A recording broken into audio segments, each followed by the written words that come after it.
참 좋으신 하나님을 사랑하며 찬양합니다. 오늘은 창세기 1장, 2장의 말씀의 이제 마지막 시간으로 천지 창조의 줄거리와 시대의 구분이라는 제목을 가지고 함께 말씀을 나누겠습니다. 부제로 그 하나님의 나라와 천국은 어떤 차이가 있는지에 대해서도 말씀드리겠습니다. 하나님의 나라는 창세전 시작이 없는 영원 과거에서부터 새하늘과 새 땅에 끝이 없는 영원 미래까지를 말하고 있습니다. 그래서 하나님이 계신 하나님의 나라는 아주 광범위한 영원 전부터 영원 후까지를 이야기를 하고 있습니다. 하나님은 영세 안에서 영원한 계획을 가지고 계셨습니다. 이 계획은 하나님의 뜻에 따라 정하신 것입니다. 제가 이 영세란 말을 썼는데 이것을 두 가지로 나누어 생각할 수가 있겠습니다. 첫 번째는 첫째 영세가 있고 그 다음에 두 번째로는 이 둘째 영세로 나눌 수 있다, 이렇게 말씀드릴 수 있겠습니다. 이것은 이제 우리 성경에 그렇게 구분할 수가 있는데, 첫째 영세는 창세기 1장 1절 이전에 그 요한복음 1장 1절에 태초라는 그 말이 있습니다. 이것은 창세기 1장 1절의 태초 이전의 태초를 말하는 것으로서 시간도 없고 시작도 없는 영혼을 말을 하고 있는 것입니다. 그리고 창세기 1장 1절의 태초는 이제 우주가 만들어진, 즉 하늘들과 땅이 이렇게 무에서 유로 창조된 태초를 말하고, 이제부터 시간이 본격적으로 시작된 것입니다. 이게 이제 첫째 영세이고요. 그 다음에 두 번째 영세는 새하늘과 새 땅을 말하는 것으로서, 그것도 역시 이제는 시간의 요소도 없고 끝이 없고 영원한 것을 말을 하고 있는 것입니다. 자, 하나님의 영원한 뜻은 무엇입니까? 에베소서 3장 1절에 보면 하나님의 영원한 계획 혹은 목적을 말을 하고 있는데, 이 뜻은 바로 하나님께서 마음을 먹었다 혹은 하나님께서 작정하셨다는 이러한 뜻을 가지고 있습니다. 그래서 첫째 영세 안에 그 하나님의 정하신 계획이 있는데, 이것은, 이 정함은 하나님의 기쁘심에 따른 것이고 또 하나님 자신이 계획한 것이며 우리로 하나님의 뜻의 비밀을 알게 하려는 것입니다. 그러니까 하나님의 좋아하심으로 말미암아 하나님은 하나님의 뜻을 정하셨고, 또 하나님의 뜻으로 인해 하나님의 계획 혹은 하나님의 목적을 정하시게 된 것입니다. 이것은 하나님의 절대 의지로서, 이렇게 절대 자유의지로 하나님의 좋아하심으로 하나님의 뜻을 정한 것이다 말씀을 드릴 수가 있겠습니다. 그래서 성경은 분명히 하나님의 계획은 창세 이전에 정해졌다 이야기를 하고 있습니다. 요한복음 17장 24절에 보면 하나님의 계획은 아버지께서 바로 아들을 사랑한다는 겁니다. 이게 가장 중요한 하나님의 계획이에요. 이게 아들인 그리스도가 얼마나 소중한 것인지, 그래서 베드로전서 1장 20절은 하나님이 그분의 아들을 바로 그리스도로 예정하셨다는 거예요. 그러니까 이것이 바로 창세전에 이렇게 하나님의 기쁘신 뜻에 따라 정해진 것입니다. 그리고 에베소서 1장 4절에서 5절에 보면 그리스도뿐만이 아니라 창세전에 우리를 택하시고 아들의 자격을 얻도록 하셨는데, 이렇게 두 가지 하나님의 기쁘신 뜻에 따라 하나님은 그분의 아들을 그리스도로 예정하셨고, 놀랍게도 우리를 택하시고 아들의 자격을 얻도록 예정하신 것입니다. 그러니까 이것이 하나님의 계획과 목적이고 하나님이 가장 기뻐하시는 일이다 이야기를 할 수가 있겠습니다. 그래서 이것을 우리가 이제 빛으로 본다면 이렇게 예수 그리스도뿐만 아니라 우리가 엄청난 축복을 받은 것을 알 수가 있습니다. 참으로 복받은 존재이구나 하는 것을 알게 되는 것이지요. 영원 전부터 은혜를 주셔가지고 그리스도뿐만이 아니라 이렇게 우리도 창세전에 아들의 자격을 얻도록 예정하신 것입니다. 그러니까 온 우주의 모든 중심은 바로 그리스도와 아들의 자격을 얻게 하신 우리라고 하는 사실을 본다면 절대로 우리의 탄생이 우연이 아니라 성경에 얘기하고 있는 것은 하나님의 계획을 하셨다. 이 하나님의 계획을 해서 이 땅에 보내줬다는 사실을 여러분은 알아야 될 것입니다. 그리고 이 놀라운 하나님의 계획은 이 완성은 이제 창세 이후에 있게 되는 것입니다. 그래서 하나님은 어떻게 지금 계획, 목적이라고 얘기했는데 이 영어로 purpose를 이루십니까? 계시록 13장 8절에 보면 창세 때부터 주님은 이미 죽음을 당하신 어린 양이셨고 또 누구요? 우리의 이름이 이미 생명책에 기록되었다고 말을 하고 있는 것입니다. 그러니까 하나님은 그리스도를 통하여 구속을 이루셨으며 또 구속받은 자들의 이름을 언제요? 이미 생명책에 기록하였다고 분명히 이야기를 하고 있는 것입니다. 이게 얼마나 놀라운 얘기냐고 하면 여러분은 태어난 것이 우연이 아닐 뿐만 아니라 이미 생명책에 여러분의 이름이 태어나기 전부터 기록되었다. 이게 지금 성경에서 이야기를 해주고 있는 것입니다. 그러니까 창세전에 하나님의 영원한 계획이 정해지고 창세 이후에 오랜 시간을 거친 후에 다시 영원한 계획이 완성되는 둘째 영세에서 이제 완성이 된다는 것입니다. 이게 하나님의 계획 혹은 목적인 것을 이야기하고 있는 것입니다. 그리고요, 좀 세분을 내서 성경 안에서 하나님의 계시에는 이 분명한 그 시기의 분별이 있습니다. 예.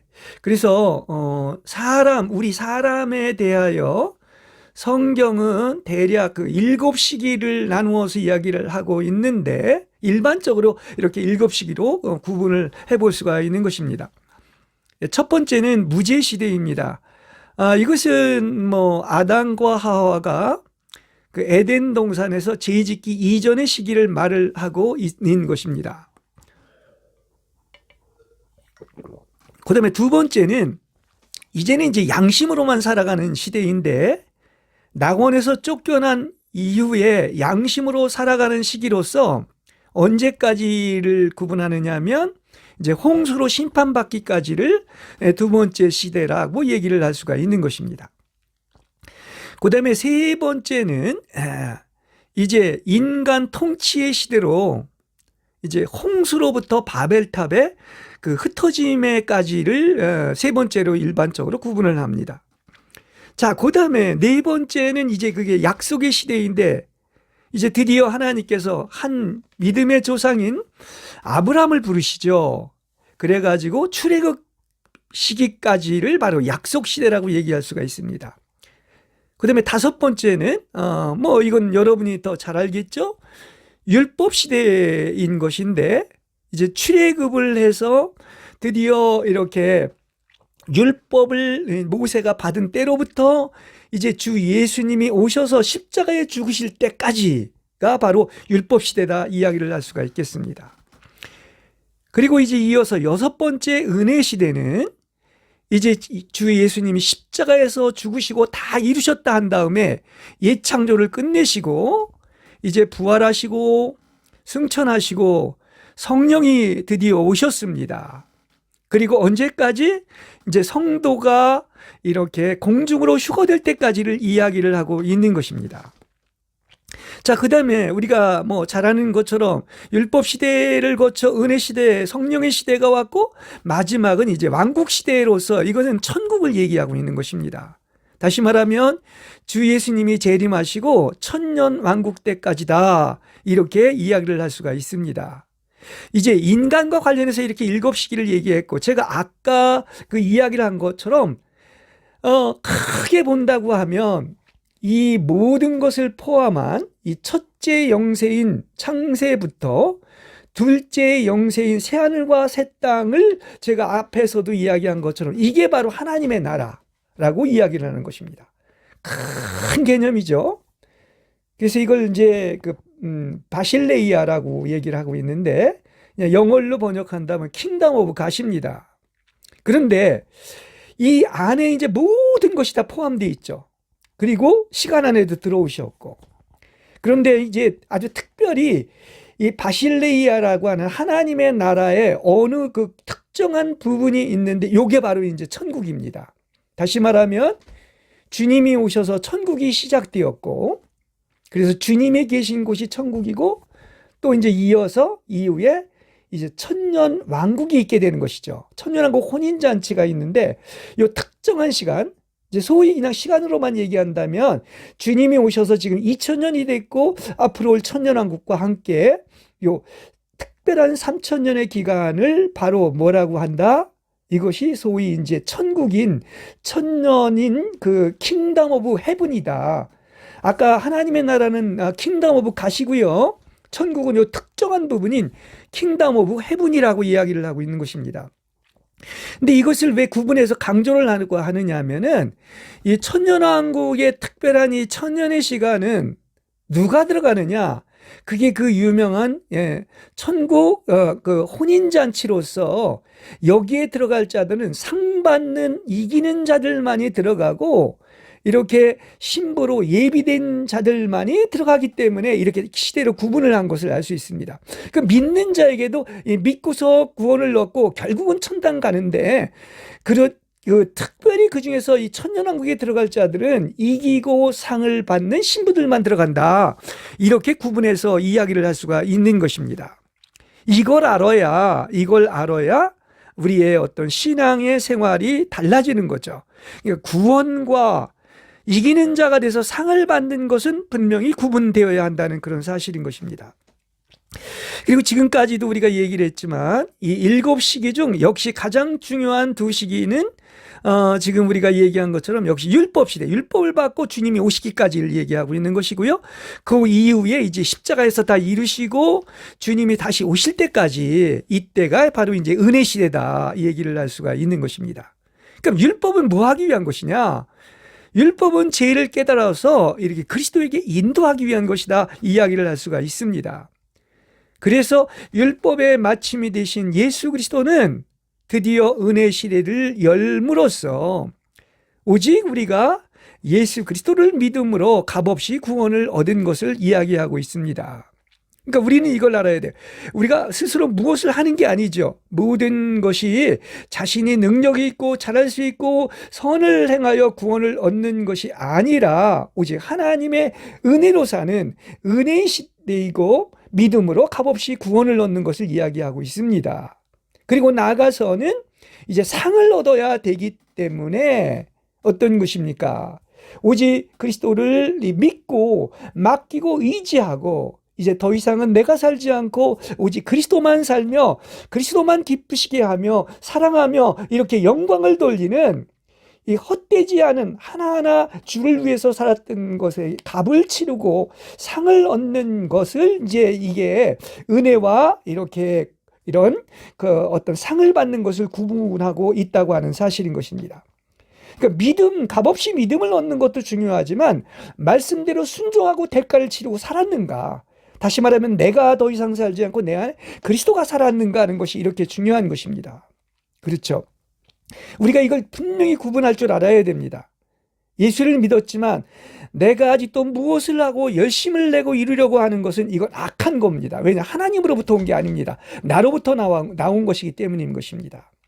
오직 그리스도가 확대되고 증가돼서 오직 그리스도만 살고 이것이 바로 무엇인 것입니까? 이제는 더 이상 내가 사는 것이 아니요 내 안에 그리스도가 사는 것이 복음의 핵심이라고 말씀을 드릴 수가 있겠습니다. 자, 이렇게 이제 몇 주간에 걸쳐서 이렇게 창세기 1장의 내용이 이렇게 깊고 또한 방대하다는 것을 말씀을 드렸고요. 그래서 이제 7시대의 교훈과 특징을 제가 얘기를 했는데 이것은 또한 이 창세기 1장의 내용하고도 같이 또 이렇게 연관돼서 이렇게 볼 수가 있다고 하는 그런 사실인 것입니다. 자, 보십시오. 아까 제가 7시대를 구분했는데 창세기 1장 1절에 태초에 하나님이 천지를 창조했다. 이건 완벽하게 창조한 걸 얘기하죠. 그래서 우리가 이제 아담과 하와가 에덴 동산에 있을 때의 어떤 무죄 시대를 나타내고 있다. 이렇게 표현할 수가 있는 것입니다. 그러니까 1장 1절은 이미 완전한 거예요. 하나님은 완전하신 분인, 전능하시고 창조하신 분이죠. 그래서 그분이 창조한 것은 뭐라고요? 완전하고 아름답고 티나 흠이 없고 선한 것입니다. 이게 바로 이제 무죄 시대를 상징하고 있는 것이죠. 그러므로 하나님이 완전하기 때문에 하나님의 이런 그 어떤 성경의 말씀은 이게 하나님의 묵시로부터 온 것이기 때문에 누가 얘기한 거죠? 전능하시고 완전하신 하나님이 말씀했기 때문에 말씀은 완전한 겁니다. 그런데 이제 그 아까 무지 시대에서 이제 이렇게 타락한 어떤 양심 시대로 가는 것은 이렇게 아름답게 창조했지만 이것을 영원토록 유지 못했어요.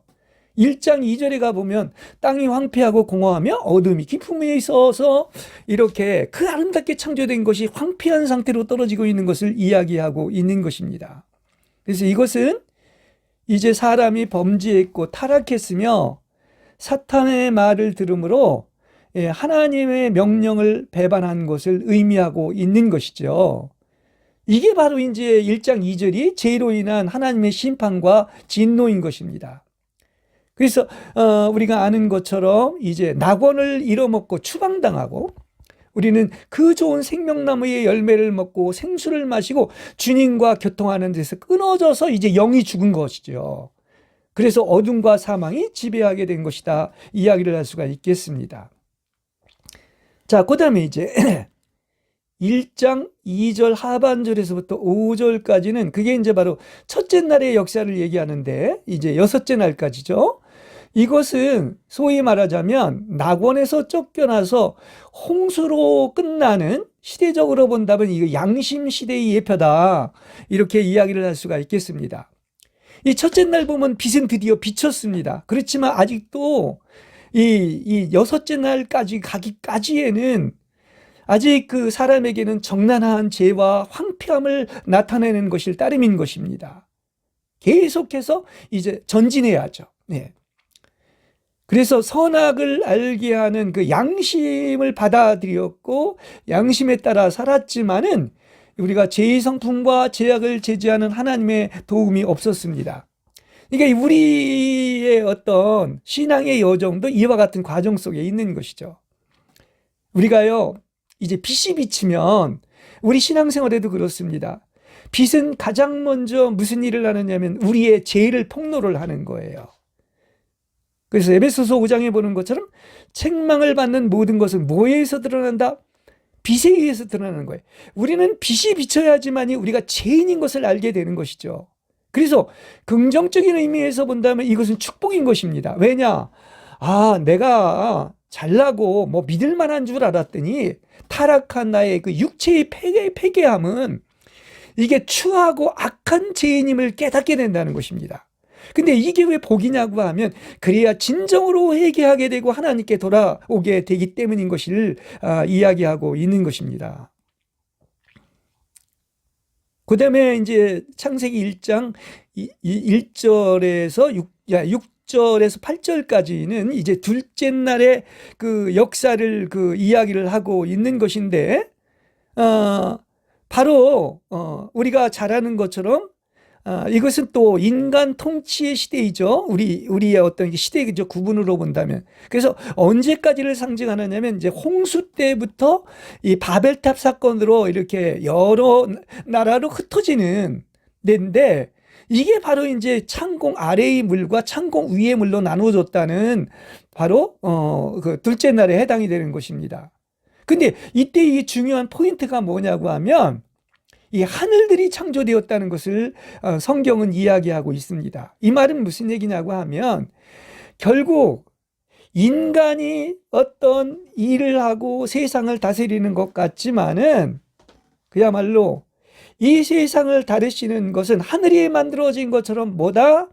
바로 하늘이 다스리고, 다시 말한다고 하면은 모든 것을 하나님이 다스린다는 사실을 여러분은 알아야 됩니다. 왜냐하면 하늘이 창조되었다고 하는 하늘의 의미는 이 권위, 하나님의 권위를 가리켜 말한 것이고, 결국은 모든 것들이 인간이 하는 일인 것 같지만 누가 다스린다? 하나님이 다스린다는 것을 이야기하고 있습니다.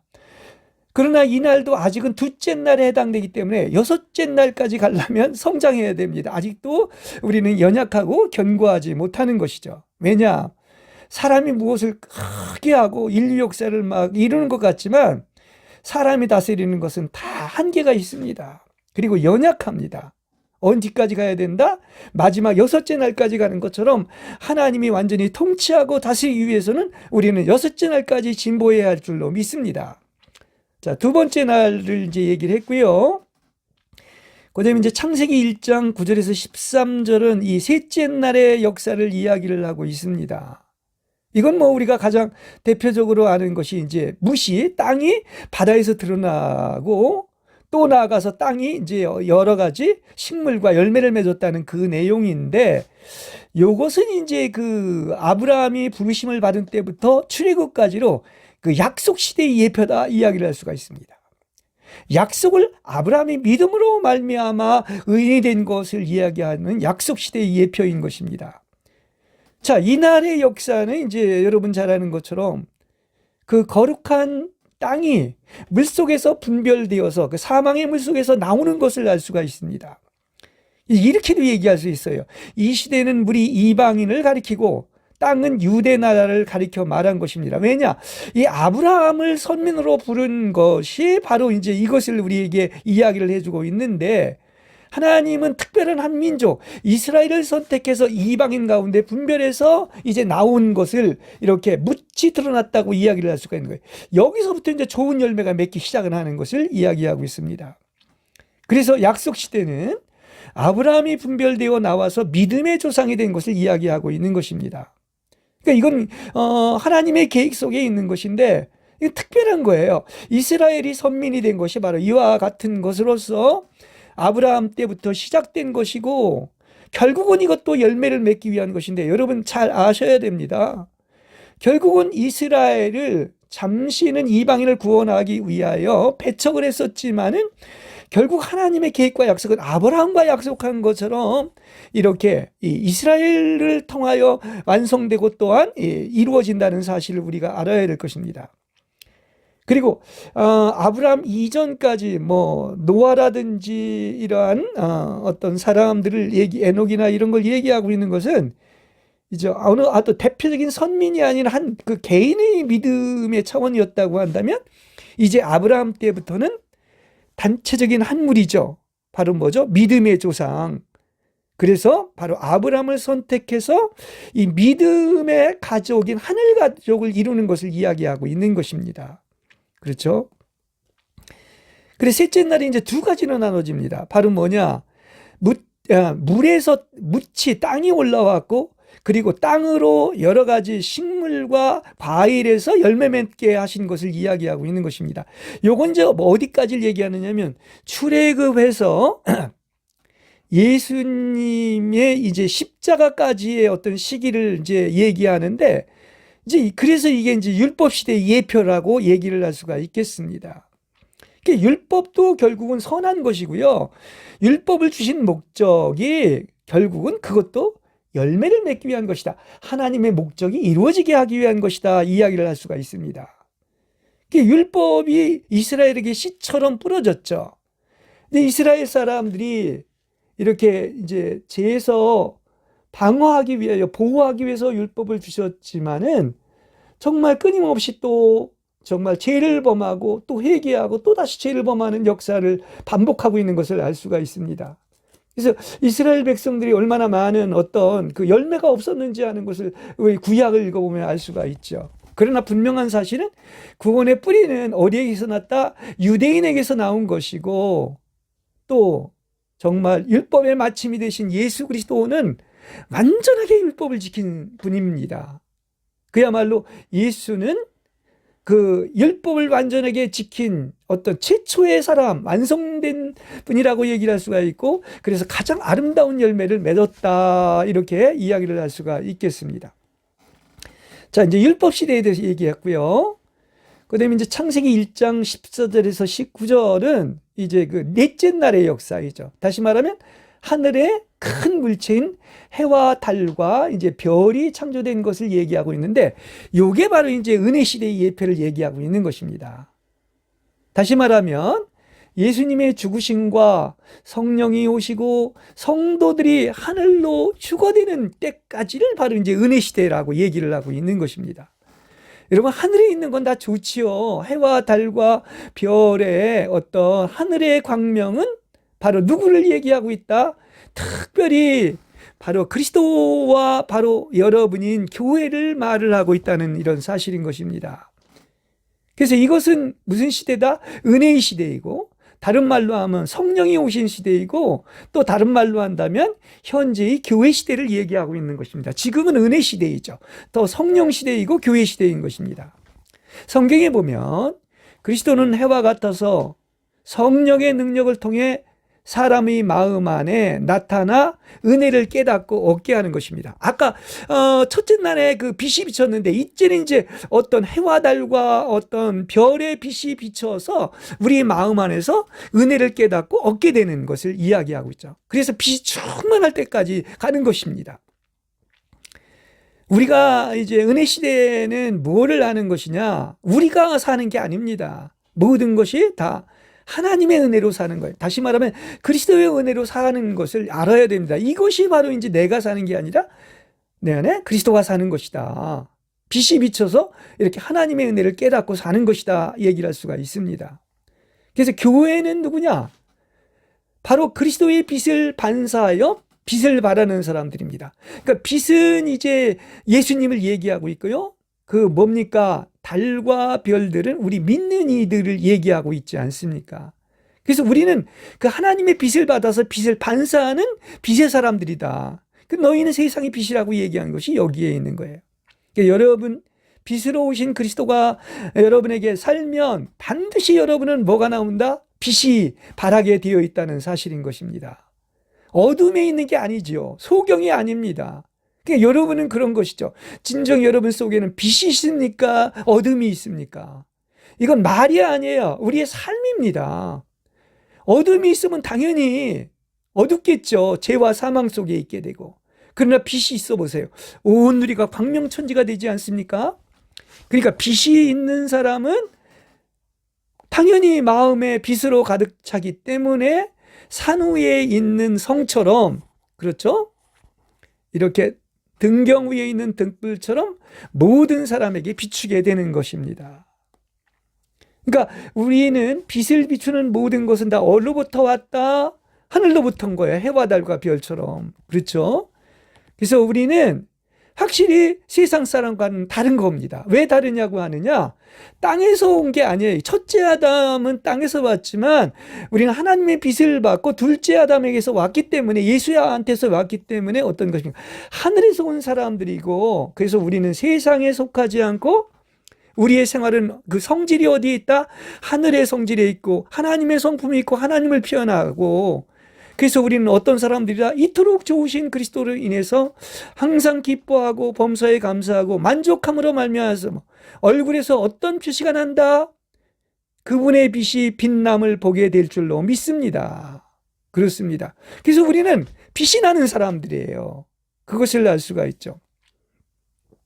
우리가 이제 그 마태복음 25장에, 이게 자주 얘기한 얘기이지만은, 이 주님이 오실 때 이제 열 처녀가 등을 들고 신랑을 맞으러 나가는 것을 알 수 있습니다. 근데 거기서 차이점이 뭐가 있느냐고 하면, 어리석은 다섯 처녀는 이 겨우 이 등은 영을 얘기하는데 거기에도 기름이 부족해요.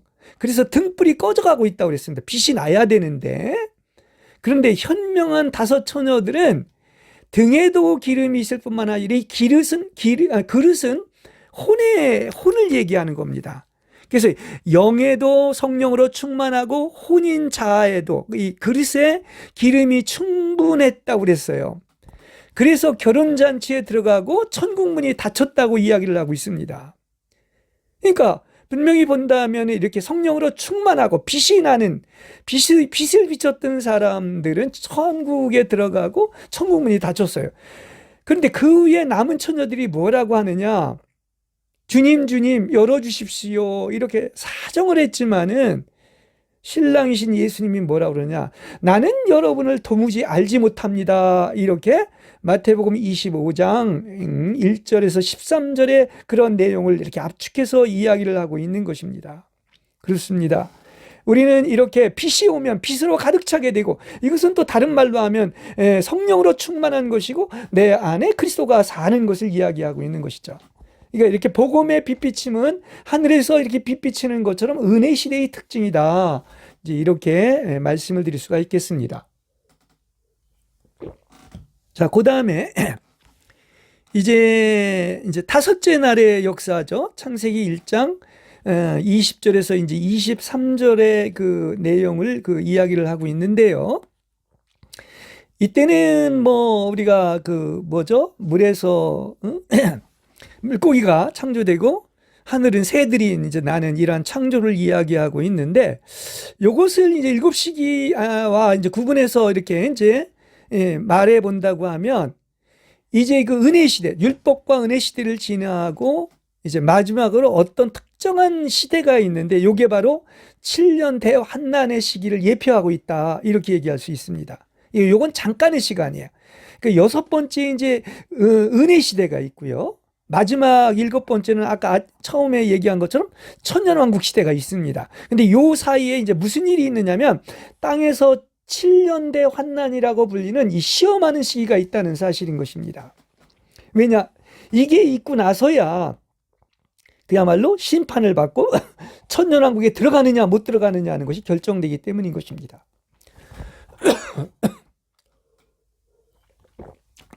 시편 93편 3절에서 4절에 보면 이런 얘기를 하죠. 큰 물이 소리를 높였고 포효 소리를 높입니다. 이제 이것이 바로 이제 대환난 때의 광경을 표현하고 있는 것인데, 이렇게 얘기하죠. 이때는 온 천하의 사람들인 이방인들이 시험을 받는 때다. 이 7년 대환난 때는. 그래서 땅에서는 어떤 일이 있느냐? 민족들이 바다와 파도의 우는 소리로 인하여 혼란한 중에 곤고하리라. 그래서 사람들이 세상에 임할 일을 생각하고 무서워함으로 기절하리라. 이렇게까지 누가복음 21장 25절에서 26절에 표현을 하고 있는 것입니다. 그렇습니다.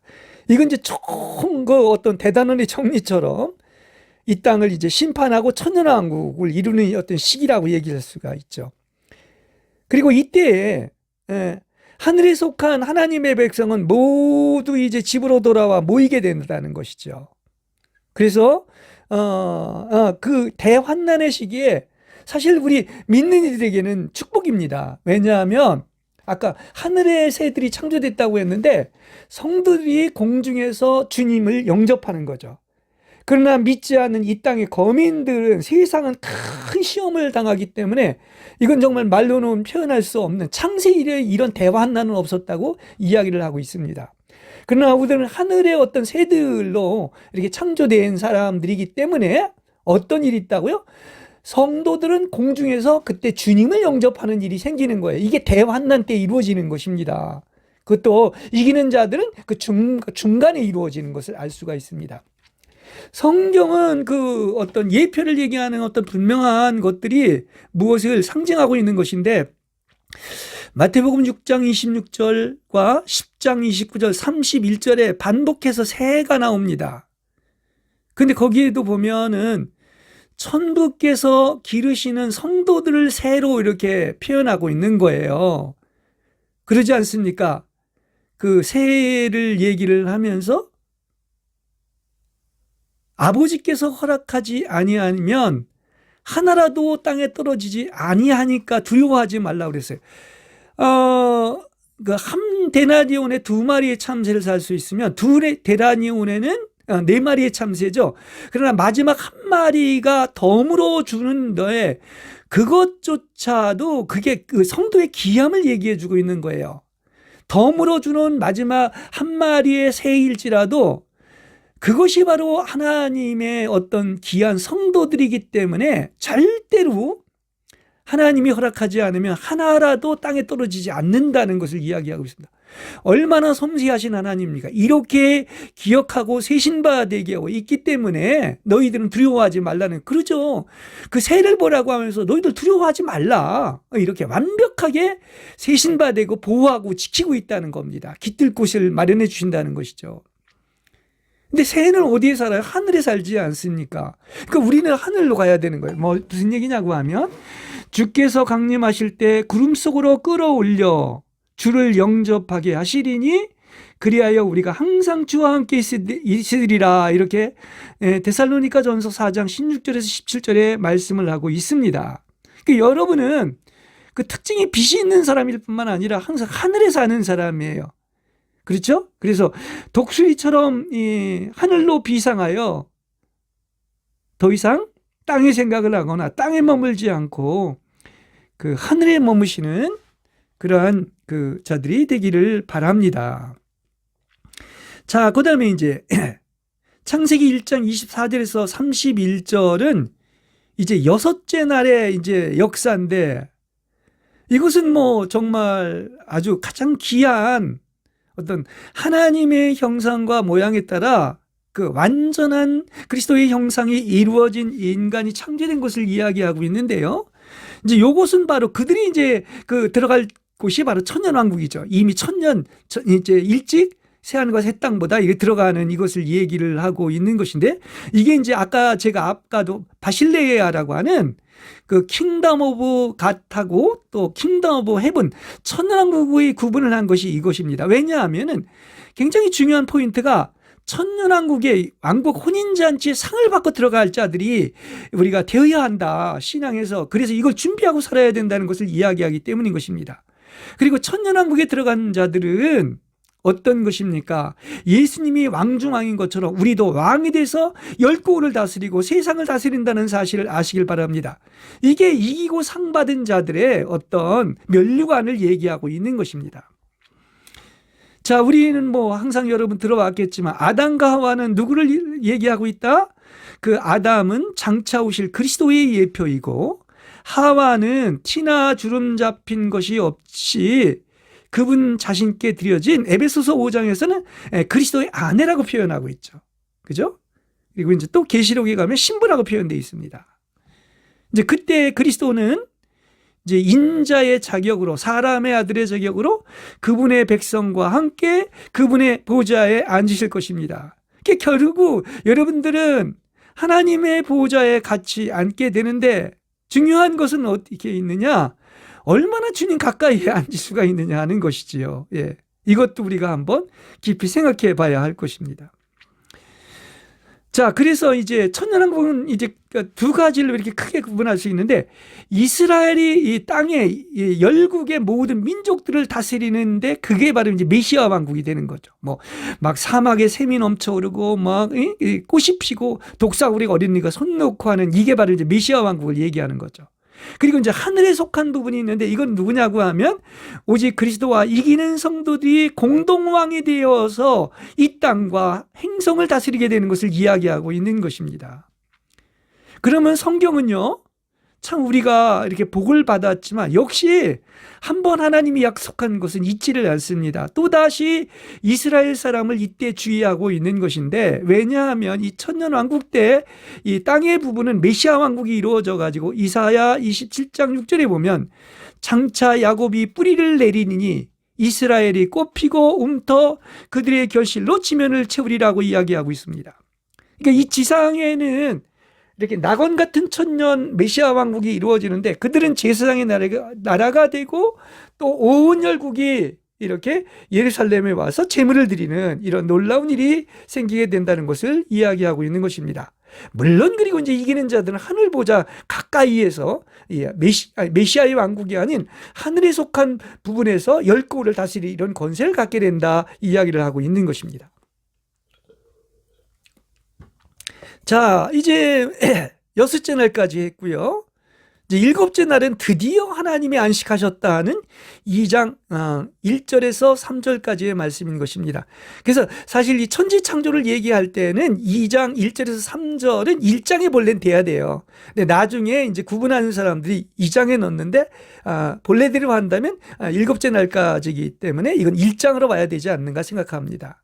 자, 일곱째 날은 사람의 안식이 아니에요. 이건 하나님의 안식으로서 영원한 안식에 들어가는 것인데, 이건 천년왕국만을 얘기하는 게 아닙니다. 천년왕국 이후에 하나님이 드디어 안식한 것이 새하늘과 새 땅이 완성되고 난 거예요. 그렇기 때문에 이 일곱째 날은 하나님의 안식으로 뭐다? 아까 이제 제가 앞에서는 여섯째 날에 천년왕국을 얘기하지 않았습니까? 그럼 일곱째 날은 이 영원이라고 하는 새하늘과 새 땅에 대한 예표인 것입니다. 네. 보십시오. 새하늘과 새 땅 때는 보라 이전 것은 지나갔다고 하는 것처럼 아담이 창조된 때부터 천년왕국까지의 7시대는 지나간 겁니다. 이제 남은 것은 뭐만 남았다? 영원한 하나님의 안식이 남았는데, 그 영원한 하나님의 안식은 뭡니까? 새하늘과 새 땅의 새 예루살렘 아닙니까? 그렇죠? 그러므로 이제 새하늘과 새 땅까지 가야지만이 아까 앞에서 얘기한 하나님의 영원한 계획, 목적, 이것이 이제 언제 완성이 된다? 드디어 완성되는 것은 비로소 어떤 것입니까? 새하늘과 새 땅이 이제 이루어질 때 하나님의 완전한 목적이 이루어져서, 그래서 첫째 영세가 있었던 것처럼 둘째 영세가 있는 것이고, 이건 시간도 공간도 없는 영혼을 얘기하고 있는 것입니다. 그래서 이제 이때부터는 그 7일이라고 하는 그 안식의 의미는 그런 거죠. 시간의 개념도 사라지고 더 이상 하루가 없고 영원한 시간으로 다시 가는 거예요. 왜냐하면 모든 역사는 이미 완성되었습니다. 그리고 하나님의 뜻은 이루어졌습니다. 성취가 되었습니다. 하나님은 그래서 그분의 안식의 날을 축복하였으며 자신이 이루신 모든 역사를 기뻐했다고 그랬습니다. 다시 말하면 구속의 역사와 하나님의 계획이 완전히 성취된 것을 보시고서 비로소 안식했다, 이렇게 이야기를 하고 있는 거예요. 그렇죠. 영원에서 다시 영원으로 간 거예요. 이렇게 하나님의 계획과 목적의 핵심이 뭐냐? 하나님의 기쁘심대로 하나님이 가장 기뻐하는 게 뭐냐? 하나님의 아들인 예수를 그리스도로 이렇게 계획하셨다는 것과 함께 또 하나의 중요한 것이 바로 우리 사람을 아들의 자격을 얻는 하나님의 아들들로 만들었다는 것이 핵심이에요. 그래서 이렇게 그리스도와 우리 사람이 아들의 자격을 얻고 완전히 연합하여 이렇게 모든 권세와 축복을 얻은 때를 얘기하고 있는데, 이것이 바로 이제 둘째 영세인 새하늘과 새 땅인 것입니다. 그렇죠? 그러니까 결국은 계획한 것이 이루어졌는데, 둘째 영세인 영원한 세상은 역시 계획한, 목적한 첫째 영세에서 계획한 하나님의 뜻이 이루어진 것으로서 하나님의 영원한 계획의 성취와 또한 우주와 땅과 사람과 그리스도와 아름다운 교회를 보시고 하나님이 드디어 만족하시고 안식했다. 하나님이 안식했다. 이렇게 말씀을 드릴 수가 있겠습니다. 그렇습니다. 하나님은 살아계시고 여러분을 이렇게 새 창조하셔서 그 형언할 수 없는 천국으로 인도하고 있습니다. 우리가 지금 본 것처럼 이 땅에서도 우리는 천국을 누릴 수가 있고 맛볼 수가 있을 뿐만 아니라 이제 천년왕국 혼인잔치, 또 나아가서 새하늘과 새 땅, 새 예루살렘이 이 땅에 내려오는 이것을 향하여 가고 있고, 또한 이 길로 우리가 하나님이 하루하루 인도하고 있다는 사실을 알아야 되겠습니다. 그래서 이렇게 하나님의 영원한 목적과 계획은 반드시 이루어집니다. 그 중에 가장 핵심이 바로 그리스도이고 또한 여러분들이라는 것이죠. 그래서 우리는 하나님의 계획과 예정하심과 선택과 부르심으로 말미암아 어떻다? 예수 그리스도의 얼굴을 뵙는 하나님의 영광에 이르게 될 줄로 믿습니다. 솔리데오 글로리아.